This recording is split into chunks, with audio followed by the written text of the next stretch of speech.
Hello everyone, I am very glad that you're joining this story. Subscribe, like and comment. Enjoy the story, smile more often. When my dad remarried after my mom passed, I told myself I'd give Elaine a chance. She seemed warm and eager at first, the kind of person who could light up a room with her enthusiasm. "I just want us to be one big happy family," she'd said the day she moved in, placing her hand over mine like a politician making a campaign promise. I wanted to believe her. At first, everything seemed fine. She cooked elaborate dinners, asked about my day, and complimented my mom's taste in decor. But cracks started to show within a few months. A sly comment about my attachment issues when I expressed hesitation about her rearranging the living room. A condescending smile when I told her I wasn't a fan of her new throw pillows. "You'll understand when you're older," she'd said. Subtle jabs turned into outright digs. If I forgot to do the dishes, she'd sigh loudly and tell my dad. It must be hard for her, not having a mother around to teach her these things. If I made plans with friends instead of joining her and dad for dinner, she'd say things like, "Well, I guess some people aren't cut out for family time." I tried to ignore it. I told myself she was insecure, maybe struggling to find her place in our family. But her words stuck like barbs, and no matter how much I tried to brush them off, they hurt. The breaking point came at my dad's birthday dinner last year. We were sitting around the table with a few relatives, sharing stories and laughing, when Elaine decided to make a joke. "Some people," she said, swirling her wine glass, "just can't handle seeing others happy. Isn't that right? Your name?" I froze mid-bite, unsure if I'd heard her correctly. "What's that supposed to mean?" I asked, trying to keep my voice steady. "Oh, don't take it personally," she said with a fake laugh. "It's just an observation. You've always had a hard time with change, haven't you?" My dad shifted uncomfortably in his seat, avoiding my eyes. I could feel everyone at the table looking at me, waiting for my reaction. "I think I've handled things just fine," I said, forcing a smile. But Elaine wasn't done. She turned to my dad and said, loud enough for everyone to hear, "You know, your daughter has always been jealous of me." The room went silent. "Excuse me?" I said, my voice tight with disbelief. Elaine shrugged, still wearing that infuriating smile. "Oh, come on. You've never liked me. You've been trying to make me look bad since day one. Honestly, it's exhausting." I could feel the heat rising in my cheeks. "That's not true," I said firmly. "Isn't it?" she countered, raising an eyebrow. "You've never given me a chance. Every time I try to connect with you, you push me away. I'm starting to think you just can't stand seeing your dad happy." I looked at my dad, hoping he'd step in, but he just stared at his plate, his shoulders hunched like he wanted to disappear. "Dad," I said, my voice breaking. He glanced up briefly but didn't meet my eyes. "Let's not ruin the evening," he muttered. I felt like the air had been sucked out of the room. Elaine had twisted the narrative, painting herself as the victim and me as the jealous, ungrateful daughter. And my dad, hadn't even tried to defend me. I pushed my chair back and stood. "I'm not going to sit here and be insulted in my own home," I said, my voice shaking. "Oh, come on," Elaine said, rolling her eyes. "Don't be so dramatic." I didn't respond. I just walked out of the dining room, my hands trembling with anger. That night, I sat in my room, replaying the scene over and over in my head. I thought about all the times I'd held my tongue, biting back my frustration for the sake of keeping the peace. All the times I'd let Elaine's comments slide, telling myself it wasn't worth the fight. But this was different. This wasn't just a passive-aggressive remark or a subtle dig. She had humiliated me in front of my family, twisting my words and intentions to make me look like the villain. I opened the bottom drawer of my desk and pulled out the deed to the house. My name was printed clearly at the top, a decision my mom had made years ago when she updated her will. Dad had always respected her wishes, treating the house like it was still ours even after she was gone. Elaine had no idea. I traced my fingers over the embossed seal, my anger hardening into resolve. I didn't want to use the deed as leverage, but if Elaine wanted to paint me as the villain, I wasn't going to sit back and let her win. She thought she had all the power, but she was wrong. The house was mine, and she was about to find out what that meant. The house had always been more than just a home to me. It was a piece of my mom's legacy. Every corner of it held memories of her. The faint smell of her perfume still lingering in the master bedroom, the scuffed kitchen floor where she taught me how to dance, the garden she tended to with such care. It wasn't just a structure, it was ours. When my mom passed, her will was clear. The house was to be mine. It was her way of ensuring I had something solid and unchanging, a place that would always feel like home. My dad, to his credit, respected her wishes without hesitation. He and I agreed that he could live there as long as he wanted, treating it as his own, but the deed would remain in my name. It was a quiet arrangement, one we didn't discuss often. Until now, I hadn't felt the need to bring it up. Elaine's jabs and manipulations were annoying, sure, but I'd convinced myself they weren't worth rocking the boat. But after the way she'd humiliated me at Dad's birthday dinner, I couldn't shake the feeling that she wouldn't stop until she erased every trace of my mom and me from the house. That night, after everyone had left and the house was quiet, I went to my room and unlocked the bottom drawer of my desk. I pulled out the deed, the paper crisp and official, its edges slightly yellowed from years of sitting undisturbed. My name was there in bold, undeniable letters, stamped and sealed. For a moment, I just stared at it. This piece of paper represented more than just ownership. It was proof that my mom's voice still mattered, even after she was gone. I could hear Elaine's voice in my head. "This is our home now. You don't get a say." My jaw clenched. The audacity of her words made my blood boil. How could she think she had the right to take over something that didn't even belong to her? But then I thought about my dad. He wasn't a confrontational man, and I knew he hated being caught between me and Elaine. If I used the deed as a weapon, it would put him in an impossible position. He'd have to choose between his wife and his daughter, and I wasn't sure if I was ready to force that choice. Still, the deed felt like a shield in my hands, a reminder that I wasn't powerless in this situation. Elaine might think she held all the cards, but she didn't know the full story. The next morning, I came downstairs to find Elaine in the kitchen, humming as she rearranged the cabinets. She glanced over her shoulder as I walked in, her smile as fake as ever. "Good morning," she chirped. "I hope you're feeling better after last night. Tensions can get so high during family events, can't they?" I didn't respond, instead pouring myself a cup of coffee and leaning against the counter. "I was just thinking," she continued, undeterred by my silence, "that it might be time to make some changes around here. This house has been stuck in the past for too long. Don't you agree?" I raised an eyebrow. "What kind of changes?" "Oh, little things," she said, waving a hand. "Updating the furniture, painting over some of these old, drab colors, maybe redoing the garden. It's time to make it feel more like home for everyone." I took a slow sip of my coffee, trying to keep my temper in check. "You mean for you?" Her smile tightened, but she didn't deny it. "Well, your dad and I are the ones living here full-time. It only makes sense for the house to reflect that." The nerve of her. She didn't even try to hide her intentions anymore. It wasn't just about redecorating.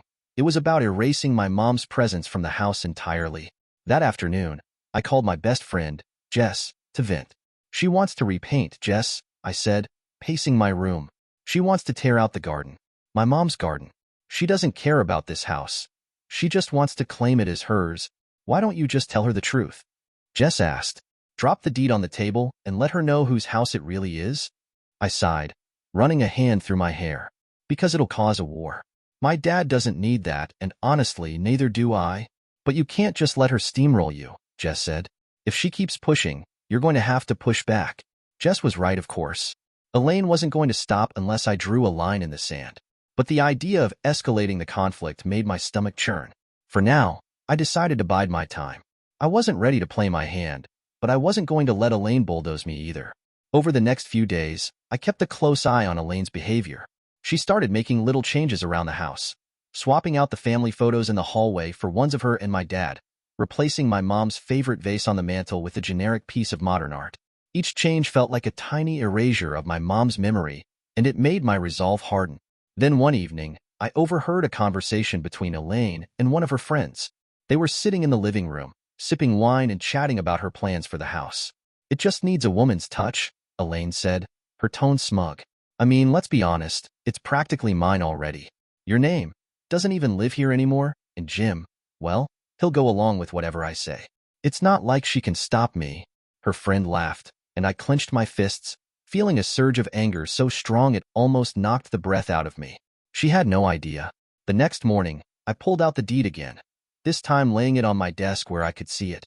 It was time to remind Elaine that while she might think she ran this house, the reality was very, very different.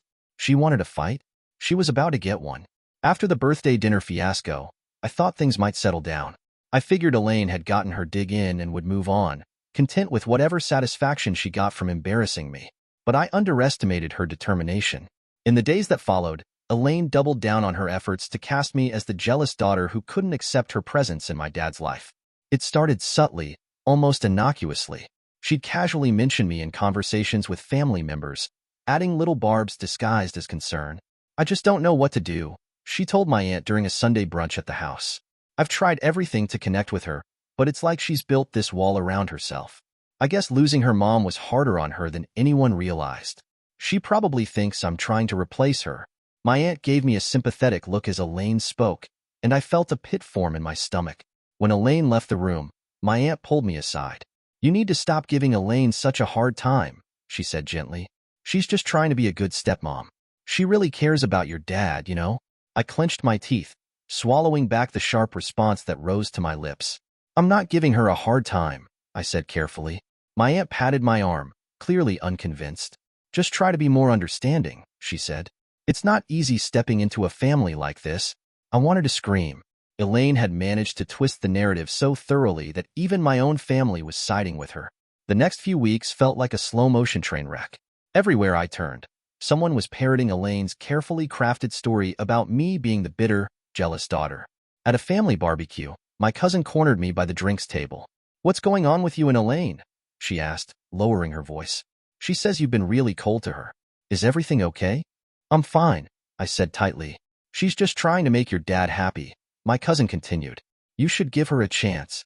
I walked away without responding, feeling the walls close in around me. Elaine, of course, played the part of the concerned stepmother to perfection. She acted hurt but resilient, sighing just loudly enough for everyone to hear as she tidied up after family dinners. "I just want us to get along," she'd say, shaking her head sadly. "But I guess she's just not ready to move on." The worst part was that people believed her. The more she talked, the more isolated I felt. It was as if she was systematically turning my own family against me, one whispered conversation at a time. I tried talking to my dad about it, but he was as frustratingly passive as ever. "Elaine means well," he said when I brought up her comments. "She's just trying to find her place in the family." "Her place?" I snapped. "Her place isn't spreading lies about me to everyone we know." Dad sighed, rubbing the back of his neck. "Maybe you're reading too much into it," he said. "She's under a lot of pressure, and so are you. Just try to be patient." Patient. That word made me want to scream. I'd been patient for years, putting up with Elaine's passive-aggressive comments and fake smiles, all for the sake of keeping the peace. But now she was actively sabotaging my relationships with my family, and my dad wanted me to let it slide? "I don't think you understand what's happening," I said, trying to keep my voice calm. "Elaine isn't just finding her place. She's trying to push me out." Dad frowned, looking genuinely troubled, but he didn't say anything. I could tell he didn't want to pick sides, and that only made me angrier. The tipping point came during a family gathering at the house. Elaine was holding court in the living room, regaling everyone with a story about how she'd redecorated one of the upstairs bedrooms. "It just felt so dark and outdated," she said, laughing lightly. "I wanted to make it more welcoming, something fresh and modern." I froze, my drink halfway to my mouth. "Which bedroom?" I asked, my voice sharper than I intended. "Oh, the one at the end of the hall," she said, waving a hand dismissively. "My bedroom." I set my drink down and stood. "You redecorated my room?" Elaine gave me a wide-eyed, innocent look. "Well, you don't live here anymore," she said. "I thought it would be nice to turn it into a guest room. Besides, it's not like you use it." I felt every pair of eyes in the room turn toward me. "You had no right to do that," I said, my voice trembling with anger. "It's just a room," Elaine said, her tone tinged with condescension. "Don't be so dramatic." I opened my mouth to respond, but before I could say anything, my dad stepped in. "Can we not do this right now?" he said, his voice weary. "It's supposed to be a nice evening." A nice evening. That's all he cared about. Not the fact that Elaine had crossed yet another line. Not the fact that she was systematically erasing every trace of me from the house. I turned and walked out, my hands shaking. That night, I sat in my car, gripping the steering wheel as I tried to calm down. Elaine had gone too far. It wasn't just about the room. It was about the principle. She was claiming more and more of the house, acting as if it was hers to control. But it wasn't hers. I pulled out my phone and snapped a picture of the deed, my name printed clearly at the top. I kept quiet for too long, hoping to avoid a confrontation. But Elaine wasn't going to stop until she pushed me out completely. I wasn't going to let that happen. The house was mine. The power was mine. and it was time to remind Elaine exactly where she stood. I hadn't planned on telling her. Not yet, at least.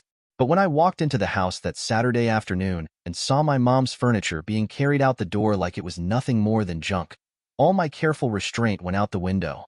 The movers were lifting the coffee table.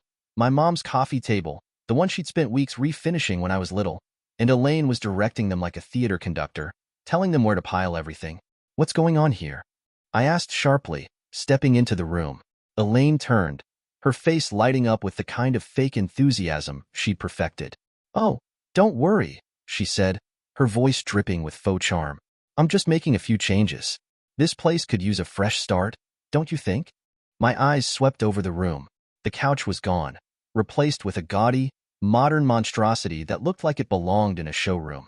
The curtains my mom had sewn herself had been taken down and replaced with something sterile and gray. What happened to the old furniture? I asked, my voice tight. Elaine waved dismissively. I donated it, she said, as if that made it better. It was so outdated. Besides, your dad said it was fine. My blood boiled. That furniture belonged to my mom, I said through gritted teeth. You had no right to get rid of it. Elaine's smile faltered for a moment, but then she regained her composure. Your dad and I agreed that it was time for a change, she said, her tone taking on an edge of condescension. And besides, it's not like you live here. This is our home now. You don't get a say in how we run it. Her words hit me like a slap in the face. Our home? My vision blurred with anger as I stepped closer, my voice dropping to a dangerous calm. You think this is your house? I asked. Elaine blinked, her smile wavering. What's that supposed to mean? It means you don't even know whose name is on the deed, I said, my voice steady but cold. For the first time, her confidence faltered. She narrowed her eyes, trying to gauge whether I was bluffing. What are you talking about? She asked, her voice sharper now. I own this house, I said, enunciating each word. It's in my name. My mom left it to me in her will. So, if anyone doesn't belong here, it's you. Elaine's face turned pale, and for a moment, I thought she might actually back down. But then she straightened, crossing her arms over her chest. That doesn't change anything, she said, though her voice lacked its usual conviction. Your dad and I live here. We're married. This is our home. You don't get to decide what happens in this house. I shot back. Not now. Not ever. The tension in the room was suffocating. The movers stood frozen, looking between us like they weren't sure whether to keep working or run for the door. Leave, I said, directing my words to them. They hesitated until Elaine snapped. Stay where you are. I pulled out my phone and snapped a picture of the movers hauling out the last of my mom's furniture. You want to play games? I said, glaring at Elaine. Go ahead. But I'll make sure everyone knows exactly what you're doing. Elaine didn't respond. Instead, she turned on her heel and marched out of the room, slamming the door to the den behind her. The movers looked at me uncertainly. Should we? Leave everything, I said firmly. Put the furniture back where you found it. And don't take another thing out of this house. They exchanged glances, then started moving the coffee table back into place. I stayed in the room, watching them until they were done. When they finally left, I sank onto the couch, her couch, and put my head in my hands. I hadn't wanted it to come to this. I'd hoped I could keep the peace for my dad's sake, but Elaine had crossed too many lines. I pulled out my phone and stared at the photo I'd taken, my hands still trembling with adrenaline. Part of me wanted to send it to the entire family, to expose Elaine for the manipulative, self-serving person she was. But I stopped myself. Not yet. That evening, I sat down with my dad. He looked tired, like he'd aged 10 years since Elaine came into our lives. We need to talk, I said, my tone softer than it had been earlier. He nodded, rubbing the back of his neck. I heard what happened, he said. Elaine told me about the furniture. She didn't tell you, I said. She did it behind your back and then claimed you agreed to it. He didn't respond, which told me everything I needed to know. Dad, this house is mine, I said gently. I didn't want to use that against you, but Elaine is forcing my hand. She's crossing lines she has no right to cross, and I can't sit back and let her take over anymore. My dad sighed heavily, staring at the floor. I don't want to be in the middle of this, he said finally. You're already in the middle of it, I said. Elaine made sure of that. But I need you to understand something. I'm not going to let her erase Mom's memory. Not in this house. He looked up at me, and for the first time, I saw a flicker of guilt in his eyes. I'll talk to her, he said reluctantly. I hope you do, I said, because if she keeps pushing, I'm not going to hold back. That night, I couldn't sleep. I kept replaying the confrontation in my head, wondering if I'd done the right thing. But every time I thought about Elaine's smug smile, her dismissive tone, and the way she tried to claim the house as hers, my resolve hardened. This wasn't just about the furniture. It wasn't even just about the house. It was about standing up for what was right, for my mom, for myself, and for the home we'd built together. Elaine thought she could push me out. She thought she could erase me. She was wrong. Elaine must have spent the entire night plotting her next move, because by the next morning, she was already making her play. I heard her in the kitchen before I even made it downstairs, her voice carrying through the house like a well-rehearsed monologue. "I just don't know what's gotten into her," she said, her tone a perfect blend of concern and exasperation. "She's spreading lies, Jim, trying to make me look bad. I've done nothing but try to be kind, and this is how she repays me." I stopped in my tracks, standing just out of sight. My dad mumbled something in response, but I couldn't make it out. "And now she's threatening us," Elaine continued, her voice trembling just enough to add a hint of victimhood. "Do you think she'd actually try to kick us out? I mean, it's not like she'd really go through with it, would she?" My blood boiled. She wasn't just playing the victim. She was planting seeds of doubt in my dad's mind, framing me as some vindictive villain out to destroy our family. I stepped into the room before my dad could answer. "No one's getting kicked out," I said firmly, making them both jump. Elaine spun around, her face a picture of faux surprise. "Oh, I didn't hear you come in. But let's be clear," I continued, ignoring her. "This house is mine. And if you keep pushing me, Elaine, I won't hesitate to remind you of that in ways you won't like." For a split second, Elaine's mask slipped. Her eyes flashed with anger, her lips tightening into a thin line. But she quickly recovered, plastering on a sweet smile. "Of course," she said, her voice syrupy. "I just want what's best for everyone." My dad looked between us, clearly uncomfortable. "Can we not do this?" he said, rubbing his temples. "This is getting out of hand." "It doesn't have to get out of hand," I said, keeping my gaze locked on Elaine. "As long as certain people stop overstepping." Elaine's smile didn't waver, but the tension in her posture was unmistakable. "I'll go finish cleaning up," she said brightly, brushing past me as she left the room. My dad sighed, sinking into a chair at the table. "Why can't you two just get along?" "Because she doesn't want to," I said bluntly. "Dad, she's been trying to push me out since the day she moved in. And now that she knows the house is mine, she's escalating." He shook his head, looking weary. "She's just trying to fit in. It's not easy for her either, you know." I stared at him, incredulous. "She's not trying to fit in, Dad. She's trying to take over." "Look," he said, holding up a hand. "I don't want to take sides. Can we all just try to keep the peace?" It was exactly the response I'd expected, and it frustrated me to no end. My dad had always been conflict-averse, but his refusal to see what was happening was making things worse. "I'm not the one disrupting the peace," I said, my voice quieter but no less firm. "She is. And if you don't start standing up to her, Dad, I will." Elaine wasted no time retaliating. That afternoon, I got a text from one of my cousins, asking if it was true that I'd threatened to evict my dad and Elaine from the house. "What?" I texted back, furious. "She said you're using the deed to hold the house over their heads," my cousin replied. Elaine sounded really upset. "She said she doesn't know what she did to make you hate her so much." I nearly threw my phone across the room. Elaine wasn't just trying to turn my dad against me. She was dragging the entire family into it, spinning her web of lies faster than I could keep up.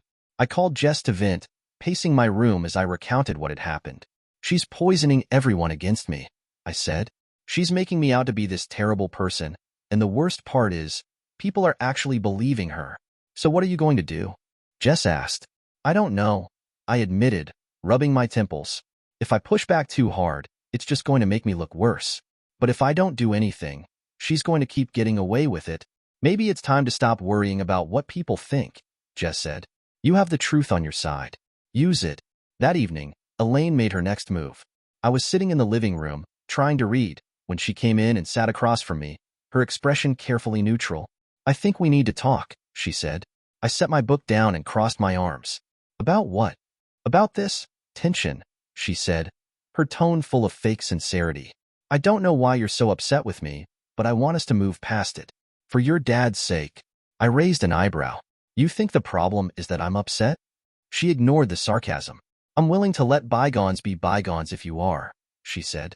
We can start fresh. No more fighting, no more drama. Her words sounded reasonable, but I could see the calculation behind them. She wasn't offering a truce. She was trying to disarm me. I'll consider it, I said coolly, standing up, but only if you stop overstepping. That means no more redecorating, no more getting rid of things that don't belong to you, and no more lies. Elaine's smile tightened. I don't know what you're talking about, she said. Then we don't have anything to talk about, I said, walking past her. That night, I couldn't sleep. Elaine's attempt to smooth things over felt like a prelude to something bigger, and I couldn't shake the feeling that she was planning her next move. I sat at my desk, staring at the deed to the house. I hadn't wanted it to come to this, but Elaine wasn't leaving me much choice. She thought she could manipulate her way into control, but she was about to find out just how wrong she was. The house was mine, and I was done playing nice. Elaine's campaign against me escalated in ways I hadn't expected. Subtle hostility turned into blatant disregard. It started with small, maddening gestures, like boxing up my mom's belongings without asking and stacking them in the garage. When I confronted her, she feigned innocence. I'm just trying to tidy up, she said, brushing past me as if I didn't exist. The house has too much clutter. Besides, I figured you'd want to decide what to do with all this eventually. I stared at the boxes, my jaw clenched. They weren't just clutter, they were memories. My mom's favorite vase, the blanket she crocheted while pregnant with me, the photo albums she used to pore over for hours. Elaine treated them like junk she couldn't wait to throw out. Then came the parties. Elaine started inviting her friends over without warning, turning the house into her personal social club. Her guests treated me like I was an outsider in my own home, laughing loudly and rearranging the furniture to suit their comfort. I tried staying in my room to avoid the chaos, but even that wasn't enough. One night, I came downstairs to grab a drink of water, only to find a stranger sitting on my mom's chair with a drink in hand. Oh, hey, she said, blinking at me as if I were the one intruding. I could feel my blood boiling, but I bit my tongue. Losing my temper wouldn't help. Instead, I focused on my plan. Elaine thought she had the upper hand, but she didn't know what I was capable of. The first step was confronting my dad. I found him in the den one evening, hunched over a crossword puzzle, and sat down across from him. We need to talk, I said. He glanced up, looking wary. About what? About Elaine, I said bluntly. And about this house. I pulled the deed out of my bag and set it on the table between us. My dad leaned forward, squinting at it, his expression shifting from confusion to realization. It's mine, I said, cutting him off. Mom left it to me in her will. You've always respected that, and I've appreciated it. But Elaine's been acting like she owns the place, and I'm done letting her get away with it. Dad leaned back, rubbing his temple. I didn't know it was this bad, he said quietly. I sighed, trying to keep my voice steady. She's boxing up Mom's things, throwing parties without asking, and treating me like I'm some kind of intruder. She's trying to erase Mom's memory, Dad. And on top of that, she's turning the family against me, making me out to be the bad guy. He looked genuinely torn, his face a mix of guilt and frustration. I had no idea she was treating you like this, he said. But she's my wife. I don't want to cause a bigger rift. You're not causing anything, I said firmly. Elaine's the one stirring up trouble. And if you don't stand up to her, she's going to keep walking all over us. To my surprise, Dad nodded after a long pause. You're right, he said. It's time I set some boundaries. I felt a flicker of hope, but it was tempered by doubt. Dad had always been conflict-averse, especially when it came to Elaine. He didn't like rocking the boat, and I wasn't sure if he had the backbone to follow through. What kind of boundaries? I asked cautiously. For starters, he said, I'll talk to her about the parties. And the boxes. She had no right to touch your mom's things without asking you. It was a small step, but it was something. Thanks, Dad, I said, my voice softening. He reached across the table and squeezed my hand. I'm sorry I let it get this bad, he said. I didn't realize how much she was hurting you. I wanted to believe him, but part of me couldn't shake the feeling that his guilt wouldn't be enough to stop Elaine. My suspicions were confirmed the next day. I overheard Elaine in the kitchen, her voice low and tense as she spoke to my dad. She's blowing this way out of proportion, she said. I'm just trying to make this house livable. It's not like I'm throwing her out or anything. You need to stop touching her mom's things, Dad said, his voice firmer than I'd expected.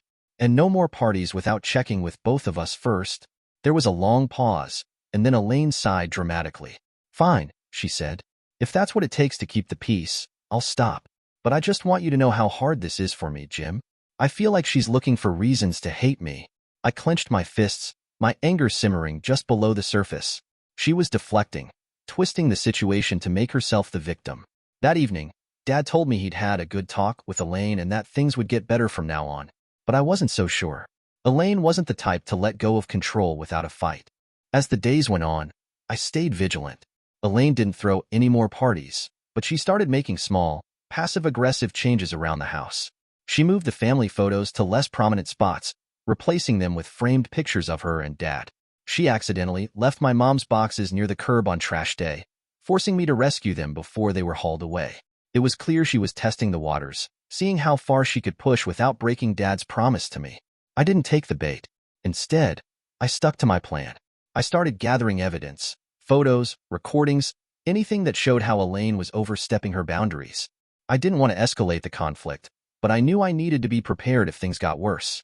One evening, I caught her on the phone with one of her friends, complaining about me. "She acts like she's the queen of this house," Elaine said. "It's ridiculous. Jim keeps telling me to back off, but I can't just let her walk all over me." I recorded the entire conversation from the hallway, my heart pounding.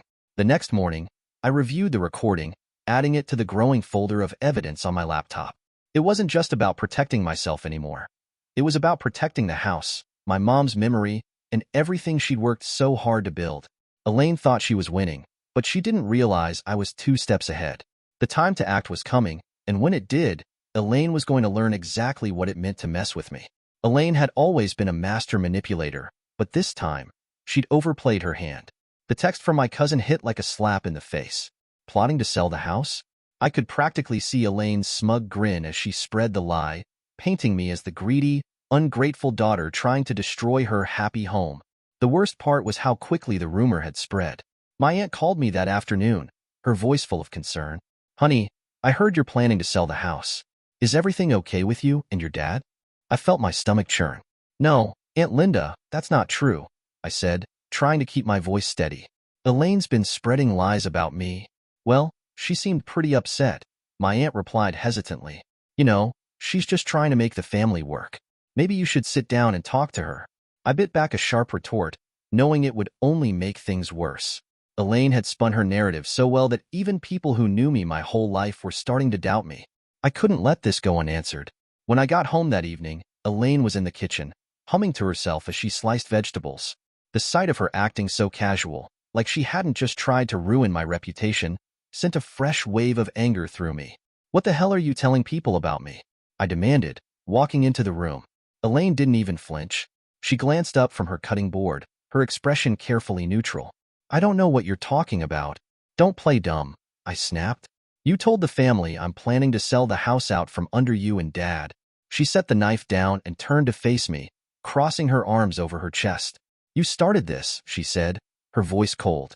"You think you can throw me out of my own home? Well, I'm not going anywhere." "This isn't your home," I shot back, stepping closer. "It's mine. And if you keep trying to turn people against me, I'll make sure everyone knows exactly who you are." For a moment, her confidence faltered. Her eyes darted to the side, and I could see the wheels turning in her head as she calculated her next move. But then she squared her shoulders, her face hardening. "You wouldn't dare," she said, her voice low. I leaned in, my voice steady and firm. "Try me." The confrontation left the air in the house heavy with tension. Elaine retreated to her bedroom, slamming the door behind her, and I stayed in the kitchen, trying to calm my racing heart. My dad came home a little while later, immediately sensing that something was wrong. "What happened now?" he asked, setting his bag down and rubbing his temples. "She's telling people I'm trying to sell the house," I said, my voice sharp with anger. He sighed heavily, sitting down at the kitchen table. "Why can't you two just get along?" "She's the one causing the problems, Dad," I said, pacing the room. "She's spreading lies about me to the family, turning them against me. And now she's acting like she's the victim." My dad looked exhausted, his shoulders slumped. "I'll talk to her," he said after a long pause. "You always say that," I shot back. "But nothing ever changes. She's walking all over you, Dad. Over us. And if you don't stand up to her, she's going to keep doing it."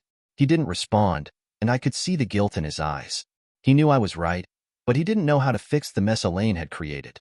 That night, I made a decision. I wasn't going to sit back and let Elaine ruin my relationships or destroy the home my mom had left me. I went through my folder of evidence, photos, recordings, and copies of text messages I'd saved over the past few months. The next morning, I called a family meeting. If Elaine wanted to play dirty, I was ready to meet her on the battlefield.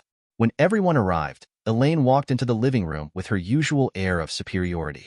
She smiled sweetly at my aunts and cousins, making a point to ignore me as she settled into a chair. "I'm glad we could all get together," I said, standing in front of the group. "There's something I need to clear up." Elaine's smile wavered slightly, but she didn't say anything. "I've heard some rumors going around," I continued, holding up my phone, "specifically, that I'm planning to sell this house and kick Dad and Elaine out. Let me make this perfectly clear. That is a lie."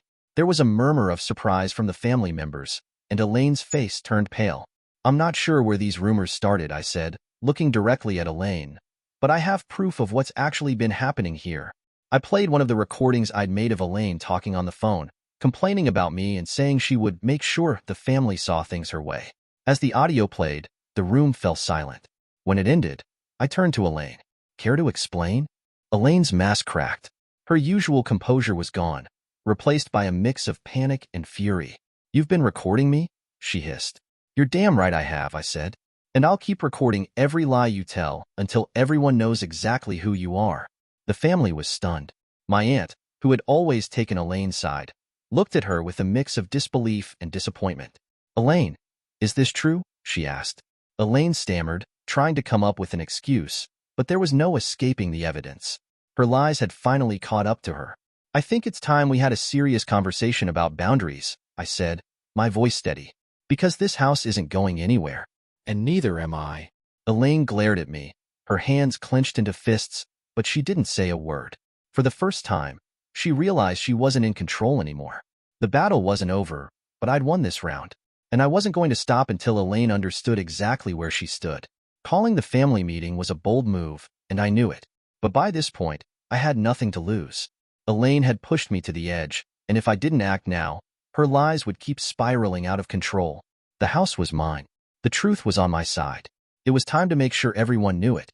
I made the calls over the course of a few days, carefully crafting the narrative so it wouldn't come off as too aggressive. "I think we need to clear the air," I told my cousins and aunts, keeping my tone neutral. "There's been some tension, and I want everyone to hear the truth directly from me." When the day arrived, I walked into the living room to find the entire family seated awkwardly on the mismatched furniture Elaine had brought in. My dad sat in the corner, looking like he'd rather be anywhere else, while Elaine perched on the arm of a chair, her smile tight and forced. "Thank you all for coming," I began, standing at the front of the room. "I wanted to address some things that have been said about me recently, things that aren't true." Elaine's eyes narrowed, but she didn't interrupt. "For months now," I continued, "Elaine has been telling people that I'm jealous of her, that I can't accept my dad's happiness, and that I've been trying to create drama in this family. But there's something she's conveniently left out." I pulled out the deed to the house, holding it up for everyone to see. "This house belongs to me." The room erupted into murmurs of shock and confusion.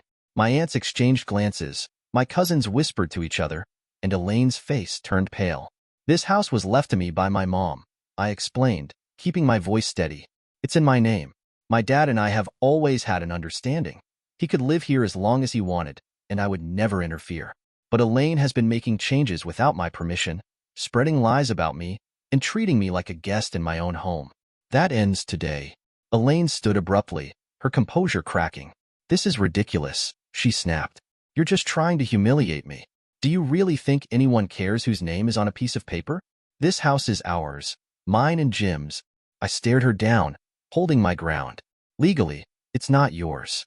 And the only person humiliating you is yourself." One of my cousins, Lisa, raised her hand hesitantly.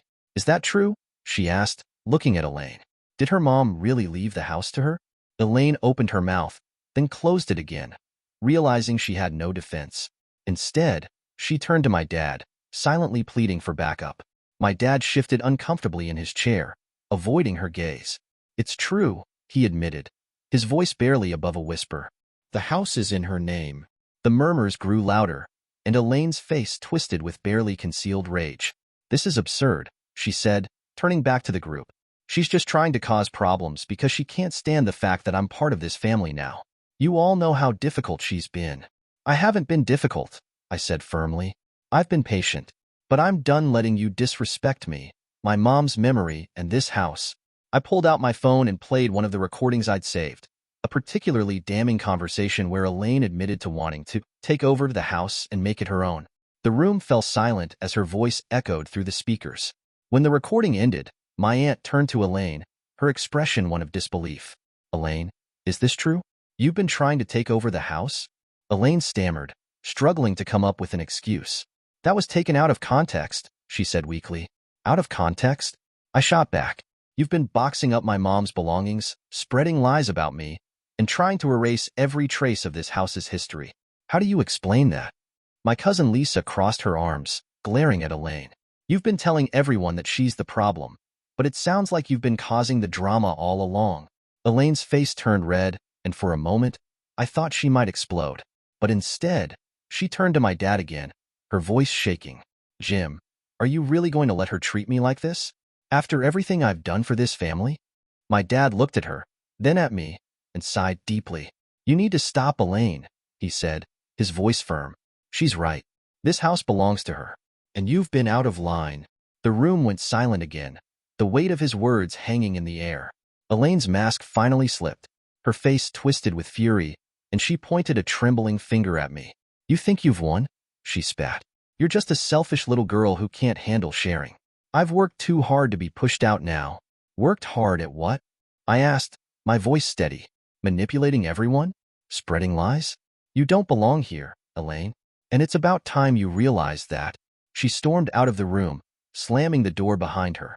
The tension in the room lingered, but for the first time, I felt a sense of relief. My aunts and cousins slowly began to disperse, murmuring their support for me as they left. Lisa gave me a quick hug before heading out. I had no idea she was doing all this, she said. I'm so sorry we doubted you. It's okay, I said. The truth is out now. That's what matters. After everyone had gone, I sat down with my dad. He looked exhausted, but there was a hint of relief in his expression. I'm sorry I let it get this far, he said. I should have stepped in sooner. I just want her to stop, I said quietly. This house isn't about her. It's about family, about Mom. I don't want to lose that. You won't, he said, placing a hand on my shoulder. Not as long as I'm here. I nodded, feeling a weight lift off my chest. Elaine might not give up easily, but I wasn't going to let her destroy what my mom had built. The house was mine, and now everyone knew it. The family meeting had shifted the balance of power in a way that couldn't be undone. After everyone left, Elaine shut herself in the bedroom, slamming the door so hard that it rattled the frame. The sound echoed through the house, but I didn't flinch. For the first time in months, I felt like I'd regained control. My dad sat in the living room, his face lined with regret. I should have stepped in earlier, he said after a long silence. I let her get away with too much. I sat across from him, my anger tempered by exhaustion. It's not your fault, I said. You didn't know how bad it was. But Dad, this can't keep happening. She's been treating this house like it's hers, and it's not. She needs to understand that. He nodded, his shoulders slumping. You're right. I didn't want to rock the boat. Sometimes the boat needs to be rocked, I said gently. This house is more than just a place to live. It's Mom's legacy. And if Elaine can't respect that, she shouldn't be here.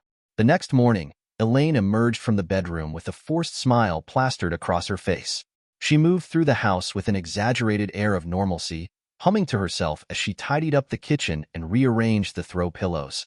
It was almost comical, watching her pretend that the previous day hadn't happened. But there was a shift in her demeanor. She was quieter, more cautious, as if she was walking on eggshells. The smug confidence that had defined her every action was gone, replaced by something colder and more calculated. She didn't speak to me directly, instead choosing to communicate through my dad. Tell her dinner's ready, she'd say, her tone clipped. Or, ask her if she's planning to move those boxes from the garage. At first, I found her avoidance amusing. But as the days went on, it became clear that Elaine wasn't backing down. She was regrouping. I didn't push her out completely. As much as I wanted to, I couldn't bring myself to do that to my dad. He didn't deserve to be caught in the middle, and despite everything, I knew he loved her in his own way. But I made it clear that things were going to be different. One evening, I found her in the living room, scrolling through her phone. I sat down across from her, folding my arms. We need to set some ground rules, I said. She glanced up, her expression guarded. What kind of rules? For starters, I said, no more redecorating. If you want to make changes, you ask me first. And no more throwing out my mom's things. Anything you want to get rid of needs to go through me. Her lips tightened, but she nodded. Fine. And stop spreading lies about me to the family, I added. That ends now. I never lied about you, she said defensively. Don't insult my intelligence, Elaine, I said, my voice firm. You've been stirring the pot for months, and I'm done putting up with it. If you want to stay in this house, you need to respect me and my boundaries. She opened her mouth to argue, but seemed to think better of it. Instead, she nodded stiffly. Fine, she said again. The atmosphere in the house shifted after that conversation.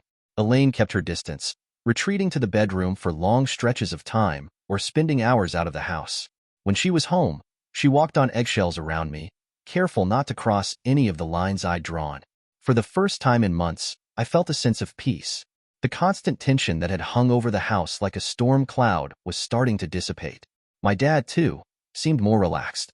He stopped making excuses for Elaine's behavior and started taking a more active role in maintaining the harmony of the house. He even apologized again for not stepping in sooner. I'm proud of you, he said one evening as we sat in the kitchen. You stood your ground, and you did it with grace. Your mom would be proud too. His words meant more to me than I could express. For so long, I'd felt like I was fighting this battle alone. Knowing that he was on my side gave me the strength to keep going. But while things were calmer on the surface, I couldn't shake the feeling that Elaine was biding her time. She might have agreed to the rules, but I knew her well enough to know she wasn't the type to let go of control easily. One afternoon, I overheard her on the phone, her voice low and urgent. I'm not giving up, she said. She thinks she's won, but I'm not going anywhere. I quietly recorded the conversation, adding it to the growing folder of evidence I'd been compiling. I wasn't looking for a fight, but I wanted to be prepared if she decided to escalate. And deep down, I knew it was only a matter of time. As the weeks went on, I focused on reclaiming the house and restoring it to its former warmth. I brought my mom's belongings back inside, arranging them the way she used to. I repainted the living room walls in the soft, welcoming colors she'd loved, replacing the sterile gray Elaine had chosen. Every change felt like a small victory, a way of reclaiming the space that had been taken from me. But I knew the battle wasn't over. Elaine had been quiet lately, almost too quiet, and while I appreciated the temporary peace, I couldn't help but feel that it was the calm before the storm. For now, though, I allowed myself to breathe. The house felt like home again, and for the first time in a long time, I felt like I belonged. Elaine could plot all she wanted, but I wasn't going anywhere. This house was mine, and I was ready for whatever came next. The months that followed felt like the cautious exhale after a long, grueling battle. The dust had settled, and while the scars of everything Elaine had done still lingered, the tension in the house had eased. Elaine, surprisingly, kept her word, at least outwardly. She stopped throwing parties, stopped boxing up my mom's belongings, and refrained from making any more changes without asking me first. It wasn't a complete transformation. She still tiptoed around me, her politeness laced with an undercurrent of resentment, but she didn't push any further. Whether it was because of my confrontation, the family meeting, or my dad finally stepping in, I didn't know. And honestly, I didn't care. The important thing was that she'd backed off. My dad, to my relief, started standing up for himself and for me. He didn't let Elaine get away with dismissing my feelings anymore. If she crossed a line, he called her out, gently but firmly. It was a shift I hadn't expected, but one I deeply appreciated. One night, as I sat on the front porch sipping a cup of tea, my dad joined me, holding his own mug. We sat in comfortable silence for a while, the cool evening air wrapping around us. I've been thinking a lot about your mom lately, he said finally, his voice soft. I looked at him, waiting for him to continue. She always knew how to keep this house feeling like a home, he said, staring out at the yard. After she passed, I think I lost sight of that. And when Elaine came into the picture, I thought she could fill that void. I didn't respond right away. I could hear the regret in his voice, the unspoken acknowledgement of how much he'd let Elaine change things, not just in the house but in our lives. I let her take over, he admitted. I thought it was easier to keep the peace, but all I did was make things harder for you. I'm sorry for that. I reached over and squeezed his hand. You don't have to apologize, Dad. We're moving forward now. That's what matters. Moving forward wasn't always easy. There were moments when Elaine's true colors peeked through, little glimpses of the manipulative woman she'd been. But those moments were fleeting, and she seemed to sense that pushing too hard would only backfire. I focused on reclaiming the house, not just physically but emotionally. I brought life back into the spaces Elaine had tried to sterilize. My mom's favorite vase was returned to its spot on the mantel, filled with fresh flowers. The photos Elaine had replaced were hung back in their original places, reminders of the family we'd once been. I even reopened my mom's garden, pulling weeds and planting new flowers in her honor. It was hard work, but it felt good, like I was reconnecting with her in a way I hadn't been able to since she passed. Neighbors who'd been distant since Elaine moved in started stopping by to say hello, commenting on how nice it was to see the house coming back to life. It wasn't just a house anymore. It was a home again. The most unexpected change came from my dad. Over the months, he became more involved in the little things he'd once left to Elaine. He helped me in the garden, cooked family meals, and even joined me in hanging some of the old photos back up. "I forgot how much I missed this," he said one evening as we worked side by side in the yard. "Missed what?" I asked, wiping dirt from my hands. "This feeling," he said, gesturing around us. "Like we're a team. Like this house isn't just a place to live. It's a part of us." His words stuck with me. For so long, I'd felt like I was fighting this battle alone, trying to hold on to something that no one else seemed to value. But hearing him say that made me realize I hadn't been alone after all. Looking back, I realized that the fight had never been just about the house. It had been about so much more. About respect, about family, and about preserving the legacy my mom had left behind. Elaine had tried to rewrite the narrative, to paint me as the jealous, ungrateful daughter standing in the way of her happiness. But in the end, the truth had won out. It wasn't a perfect resolution. I still didn't trust Elaine completely, and I probably never would. But she knew where she stood now, and she knew better than to challenge me again. The house, however, felt like mine again. Not in a possessive way, but in a way that honored everything my mom had worked so hard to create. It was warm, welcoming, and full of life, the way it should be. One afternoon, as I sat in the garden admiring the flowers, my dad came outside and joined me. He handed me a small box, his expression thoughtful. "What's this?" I asked, opening it carefully. Inside was one of my mom's old necklaces, a simple gold chain with a delicate pendant. "I found it when we were going through her things," he said. "I thought you should have it." Tears pricked my eyes as I held the necklace in my hands. "Thanks, Dad," I said, my voice thick with emotion. He nodded, a small smile on his face. "Your mom would be proud of you," he said quietly, "of how you've handled everything." I looked at him, my heart full. I think she'd be proud of us both. The house wasn't just a house anymore. It was a reminder of everything my mom had stood for: love, strength, and resilience. It had weathered storms, both literal and metaphorical, and come out the other side stronger than ever. Elaine might still be here, but she no longer had the power she once wielded. The house, and the family it represented, was mine to protect. And for the first time in years, I felt like I truly belonged.